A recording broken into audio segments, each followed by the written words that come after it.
Aditya says, "What are your thoughts on Modi Laoxian in China?" Aniket says, "Talk about PM Modi's Chinese nickname." Atharva says, "Please make a video on Modi Laoxian. This term is quite popular in China." Vedant says, "What is the meaning of Modi Laoxian? Why is it becoming popular in China?" Okay, and this is just a sample of the lots of comments I've got about this matter. So let's take a look at what this entire thing is about. Binge watch and learn about geopolitics on Ask Abhijit Clips. Subscribe now. This is an article on the Diplomat. How is India viewed in China? And this is where it all started, the story, as far as I know. It's by a Chinese person.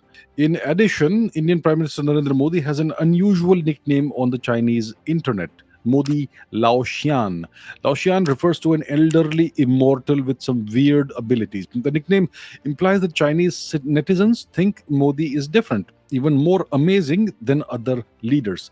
They point to both his dress and physical appearance, seen as Laoxian like, and some of his policies that are different from India's previous ones.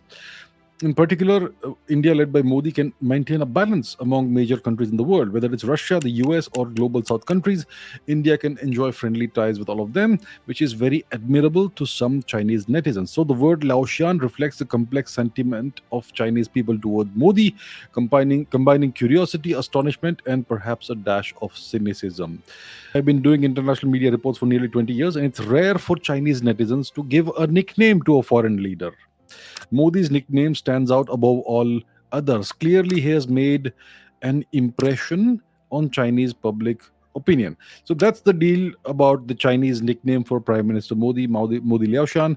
It is a rather positive nickname they have given. They typically don't even give nicknames to leaders of other countries, but for Prime Minister Modi, they have given a nickname and a positive nickname. An elderly immortal with very strong abilities, that sort of thing. And this is Bilibili, which is something like a Chinese version of YouTube or something, in which you can see there are lots and lots of videos about Prime Minister Modi. And this is the automatic English translation, so the translation may not be entirely accurate over here.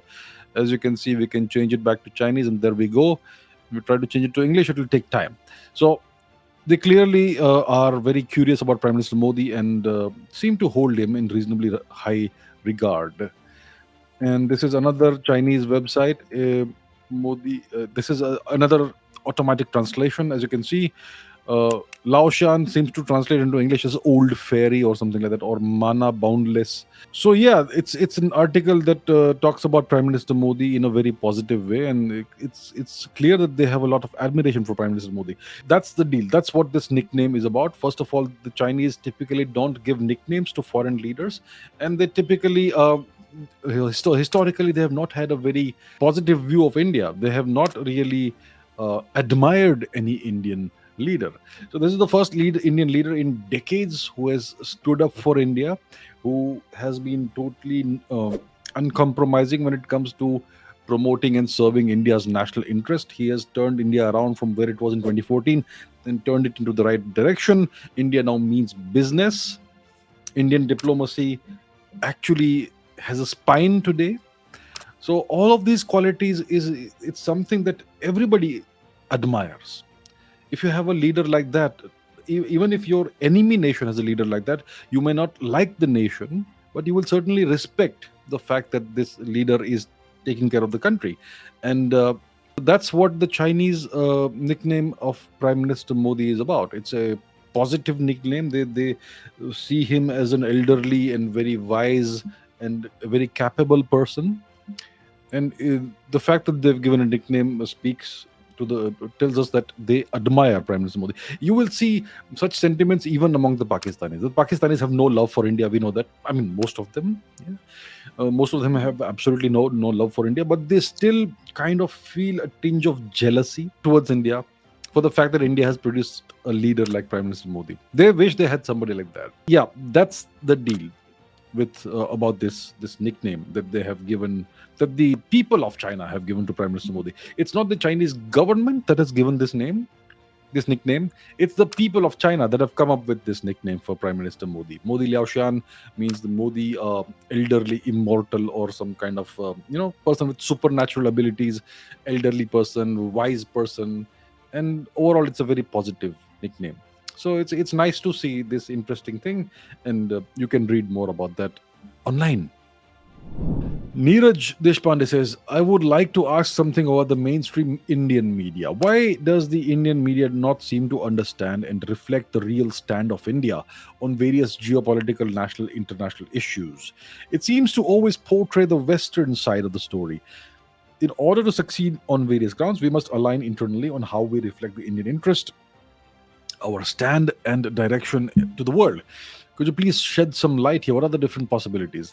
So, yeah, this is an interesting question. I've remarked about this in the past. The Indian media is clueless when it comes to geopolitics.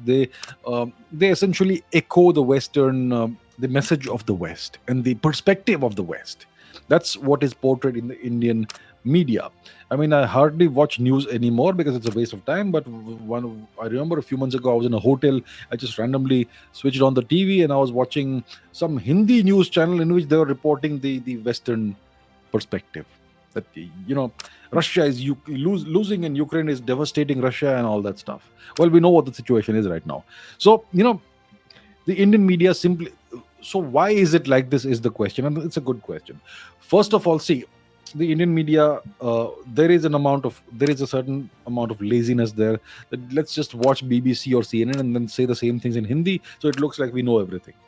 So they'll watch the BBC or the CNN or Fox News or Al Jazeera or whatever it is, and then just regurgitate the same talking points in whatever language, in Hindi or whatever.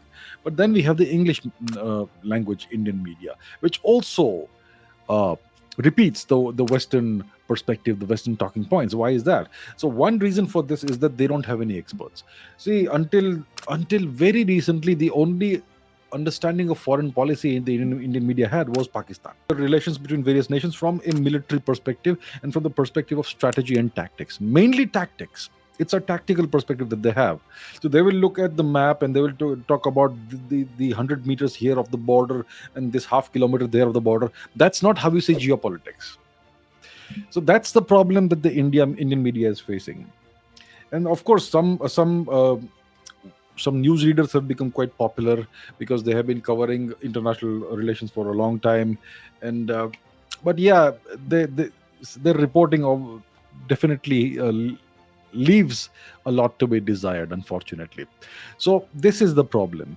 So then they take shortcuts and they simply look at the what the Western media is saying and they kind of repeat the same talking points.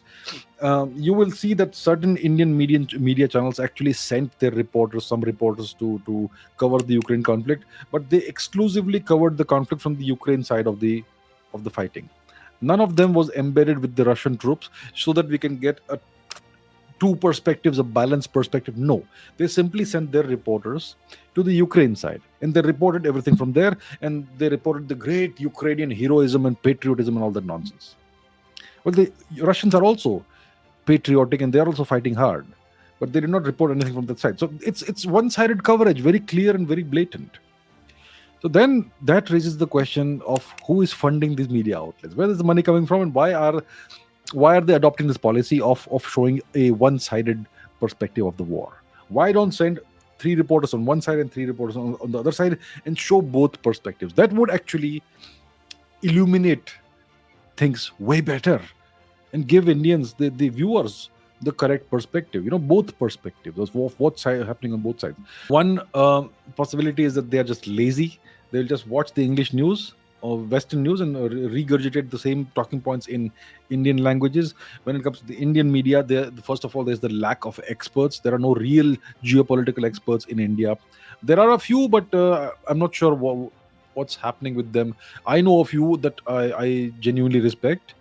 Uh, but most of them are not seen these days on Indian media, and if they are seen, they're talking about something else. So so there's a lack of experts, and then they resort to inviting retired army personnel who have a very military perspective. I'm not trying to denigrate any army personnel or any retired army officers. I'm not saying that.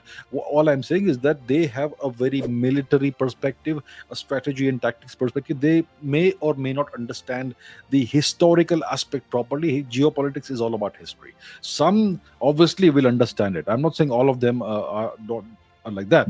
So these are the problems. And then obviously there's the question of funding. Where are these news outlets, media outlets funded from? Where is the funding coming from?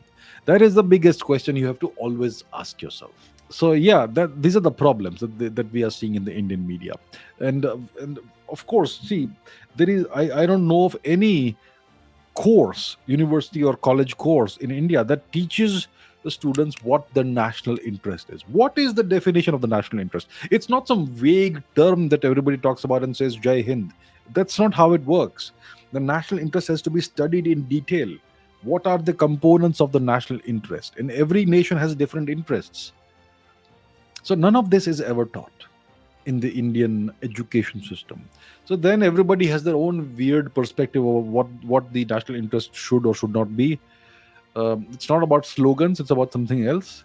So these are the reasons why the Indian media often, if not always, almost always appears to be clueless and appears to be regurgitating the Western perspective.